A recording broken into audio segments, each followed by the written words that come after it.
নমস্কার সুপ্রিয় দর্শক বন্ধুরা, আপনারা সবাই কেমন আছেন? আশা করছি ভালো আছেন। আপনাদেরকে আরও একবার স্বাগতম জানাচ্ছি আমার ইউটিউব চ্যানেল ঘোষ ইনফরমারে। কৃষক বন্ধু প্রকল্পের টাকা পেলে আপনি যুবসাথী প্রকল্পের টাকা পাবেন কিনা, অথবা আপনি যুবসাথী প্রকল্পে আবেদন করতে পারবেন কিনা, এই নিয়ে কিন্তু কোনো রকম সঠিক অফিসিয়াল নোটিশ পাওয়া যাচ্ছিল না। এবার কখনো জানানো হচ্ছিল যে কৃষক বন্ধু প্রকল্পে নাম থাকলেও আপনারা যুবসাথী প্রকল্পের জন্য আবেদন করতে পারবেন, আবার কখনো জানানো হচ্ছিল যে কৃষক বন্ধু প্রকল্পে নাম থাকলে আপনারা যুবসাথী প্রকল্পে টাকা পাবেন না কিংবা আবেদন করতে পারবেন না।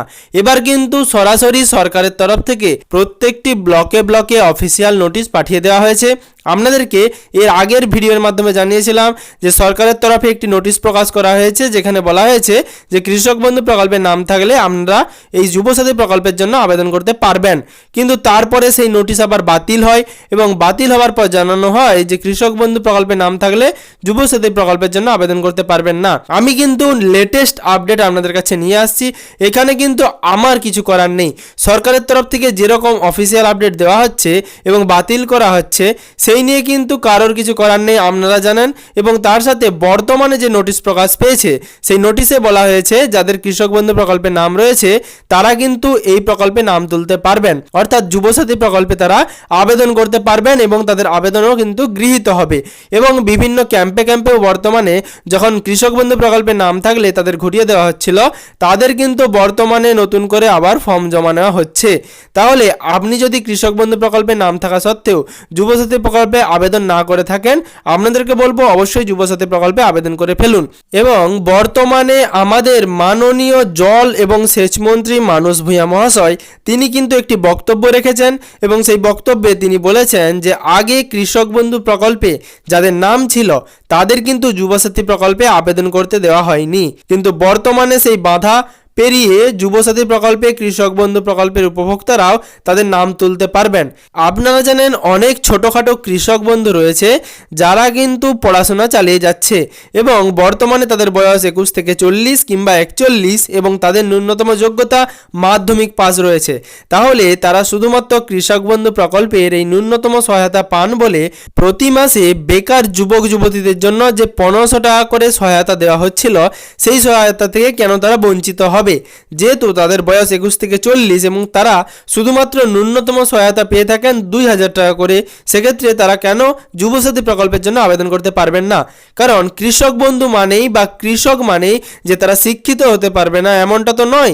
সেই কারণেই প্রত্যেকটি জেলাতেই আপনারা জানেন বিভিন্ন সোশ্যাল মিডিয়া প্ল্যাটফর্মে এই যে কৃষক বন্ধু উপভোক্তারা যারা যুবসাথীরা আবেদন করতে চাইছেন তাদের কিন্তু ক্ষোভ প্রকাশ পেয়েছিল এবং সরকারের তরফেও কিন্তু সেই বিষয়টার উপর নজরে পড়েছে এবং সরকারের তরফ থেকেও কিন্তু নবান্নে বৈঠক করা হয়েছিল এবং নবান্নে বৈঠকের মাধ্যমে সিদ্ধান্ত নেওয়া হয়েছিল যে কৃষক বন্ধু প্রকল্পেও যারা টাকা পাচ্ছেন তারা কিন্তু যুবসাথী প্রকল্পের জন্য আবেদন করতে পারবেন। সেই সিদ্ধান্ত অনুযায়ী প্রত্যেকটি ব্লকে ব্লকে অর্ডার কপি পাঠিয়ে দেওয়া হয়েছে এবং সেখানে কিন্তু আপনারা যদি দেখেন যে বিভিন্ন আধিকারিকরা অর্থাৎ বিভিন্ন ব্লক অফিসের সরকারি আধিকারিকরা তারা সোশ্যাল মিডিয়া প্ল্যাটফর্মে বক্তব্য রাখছেন যে সরকারের তরফ থেকে তাদেরকে এমন নোটিশ দেওয়া হয়েছে যে কৃষক বন্ধু প্রকল্পে নাম থাকলেও তারা কিন্তু যুবসাথী প্রকল্পের জন্য আবেদন করতে পারবেন।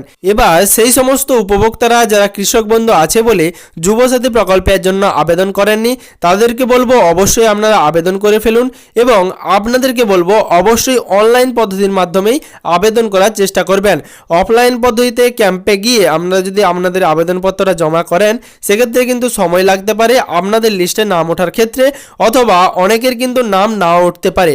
আপনারা জানেন এত পরিমাণ ফর্ম বা আবেদনপত্র জমা পড়েছে, যারা সরকারি আধিকারিকরা আছেন তাদের পক্ষে কিন্তু এত তাড়াতাড়ি অর্থাৎ এপ্রিল মাসের আগে এত ফর্ম বা আবেদনপত্র জমা করা খুব কিন্তু সহজ কাজ নয়। সেক্ষেত্রে কিন্তু আপনাদের আবেদনপত্রটি জমা নাও পড়তে পারে, অথবা সঠিক সময়ে যদি আবেদনপত্রটি জমা না পড়ে আপনার যদি আবেদনপত্রের স্ক্রুটিনি ঠিক সময়ে না হয় সেক্ষেত্রে কিন্তু আপনাদের টাকা পেতে সমস্যা হতে পারে।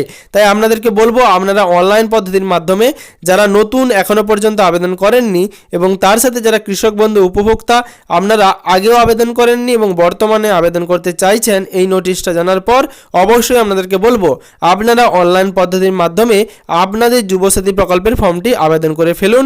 কারণ বর্তমানে যে সরকারি অর্ডার কপিটি পেশ হয়েছে সেখানে বলা রয়েছে যে কৃষক বন্ধু থাকলেও কিন্তু আপনি যুবসাথী প্রকল্পের জন্য আবেদন করতে পারবেন, সেক্ষেত্রে আর কোনো সমস্যা নেই।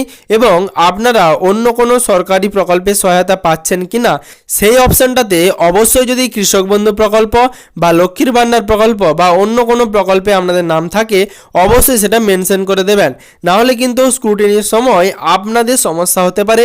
কারণ আপনারা স্বঘোষণাপত্রে দেখে থাকবেন সেখানে লেখাই রয়েছে যদি কোনো রকম ভুল তথ্য বা অসঙ্গতি প্রকাশ পায় সেক্ষেত্রে কিন্তু আবেদনপত্রটি বাতিল হতে পারে অথবা কোনো আইনানুগ ব্যবস্থা নেওয়া হতে পারে।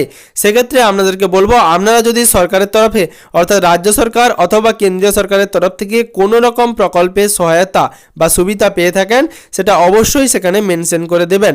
এবং তার সাথে আগে কিন্তু আসল ডকুমেন্টস আপলোড করতে হচ্ছিল, অর্থাৎ আপনারা যদি যুবসাথী প্রকল্পের অনলাইন মাধ্যমে ফর্ম ফিল আপ করেন সেক্ষেত্রে কিন্তু আপনাদের সমস্ত আসল ডকুমেন্টসগুলো স্ক্যান করে সেই কপি কিন্তু জমা করতে হচ্ছিল। কিন্তু বর্তমানে আপনাদেরকে আপনাদের যে আসল কপিগুলো রয়েছে ডকুমেন্টসের সেগুলো জেরক্স করে তার নিচে অ্যাটেস্টেড করে অর্থাৎ সেলফ অ্যাটেস্টেড করে আপনাদেরকে কিন্তু সেই কপি জমা করতে হবে। বর্তমানে এটাই কিন্তু অফিসিয়াল ওয়েবসাইটে নতুন পরিবর্তন হয়েছে। আবেদন শুরু হওয়ার প্রথমের দিকে অনলাইন পোর্টালে কিন্তু একটা নির্দিষ্ট সময় ঠিক করে দেওয়া হয়েছিল, অর্থাৎ সন্ধ্যা 7টা থেকে সকাল 9টা পর্যন্ত আপনারা অনলাইন পদ্ধতিতে আবেদন করতে পারতেন। কিন্তু বর্তমানে সেই সময়সীমা চেঞ্জ করা হয়েছে, আপনারা দিনের যে কোনো সময় অফিসিয়াল পোর্টালে গিয়ে অর্থাৎ যুবসাথীর যে অফিসিয়াল পোর্টাল সেখানে গিয়ে আপনাদের ফর্ম বা আবেদনপত্রটি জমা করতে পারেন, এক্ষেত্রে আর কোনো সমস্যা রইল না। সুপ্রিয় দর্শক বন্ধুরা, আশা করছি এই ভিডিওর মাধ্যমে আপনাদেরকে সম্পূর্ণ রকম তথ্য দিতে পেরেছি। যদি আপনি চ্যানেলে নতুন হয়ে থাকেন তাহলে আপনাদেরকে অনুরোধ করব চ্যানেলটিকে সাবস্ক্রাইব করে নোটিফিকেশনের বেল আইকনের অল বাটনটি প্রেস করতে ভুলবেন না, যাতে পরবর্তী ভিডিও নোটিফিকেশন এবং পশ্চিমবঙ্গের যাবতীয় আপডেট সবার আগে সবার প্রথমে আপনার মোবাইলের নিউজ ফিডে পেয়ে যান।